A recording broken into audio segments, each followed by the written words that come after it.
Last one துரோகம். நல்ல அனுபவம் அது. பா.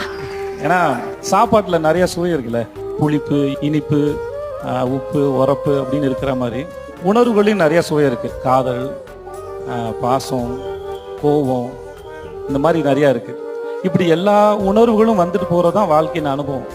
ஸோ அதில் ஒரு முக்கியமான துரோகம்.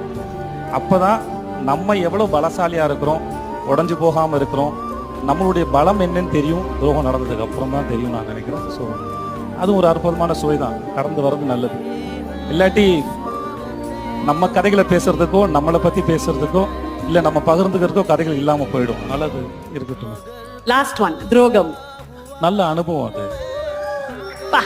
ஏன்னா சாப்பாட்டில் நிறைய சுவை இருக்குல்ல, புளிப்பு, இனிப்பு, உப்பு, உரப்பு அப்படின்னு இருக்கிற மாதிரி உணர்வுகளையும் நிறைய சுவை இருக்கு. காதல், பாசம், கோபம்,